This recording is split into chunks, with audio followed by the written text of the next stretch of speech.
After photographing hundreds of celebrities, I have become the top dog in the photography world of Starznet Pets.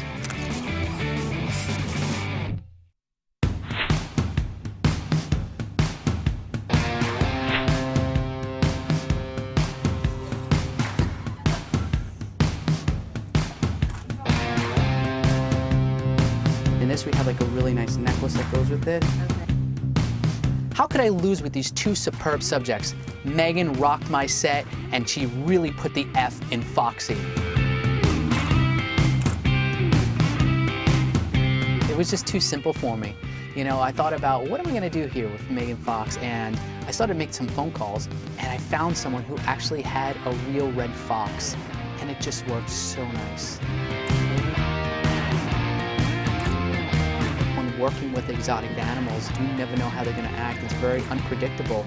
You know, Tana, the fox, did an amazing job though, because we give him his breaks in between. And I think as long as you have the patience and you let them do a little resting periods, you can get what you're looking for.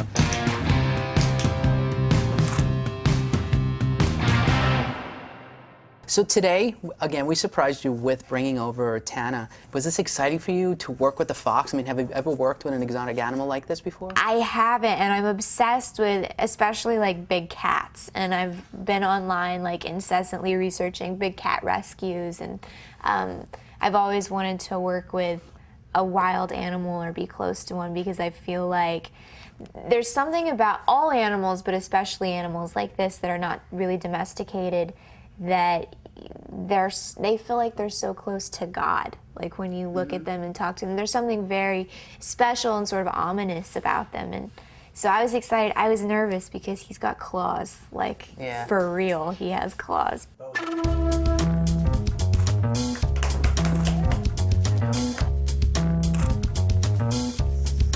All right, he gave us a bunch of good ones right away, though.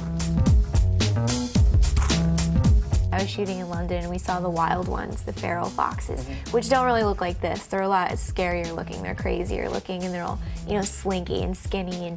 But they do, you know, he was crying for a second because he got nervous, and they sound like little babies when they cry. So it's almost cute. like a cat, too. Yeah, like a cat mixed with a child.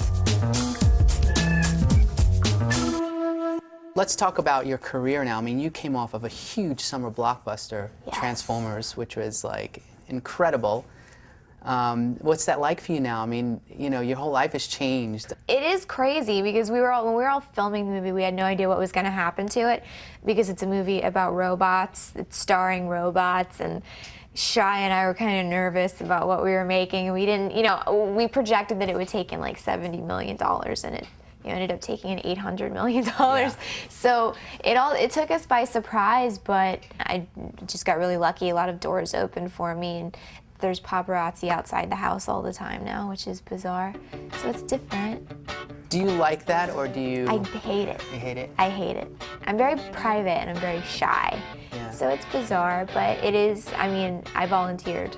Like, I chose the industry, so this is what comes with it. Yeah. And you are shy, because what's interesting is today was the first shoot that I've ever done that someone didn't even want to look at the pictures in the camera. Yeah, and no, take a look at them. I can't look at the pictures. I don't read any of my own press. I can't. It gives me like anxiety. Like, I need to take a Xanax But wait a minute now, but then now you're a sex symbol though. I mean, you're like an FHM, Maxim, and you're like one of the hottest girls listed. So what does that do for you? Well, I do, you know, well, a lot of that has to do with just the media push of being in a movie like that and being seen so often. They push you, and you somehow randomly end up on the top of all of these lists. But it, I hate it. It makes me so uncomfortable because I feel, I've never seen myself that way. I've always felt I just have a masculine energy, and I feel like a boy. I don't feel feminine. I don't feel attractive. So it's hard for me. It makes me very uncomfortable. But that's always the case, though? It makes me uncomfortable. Every beautiful woman feels the same way. I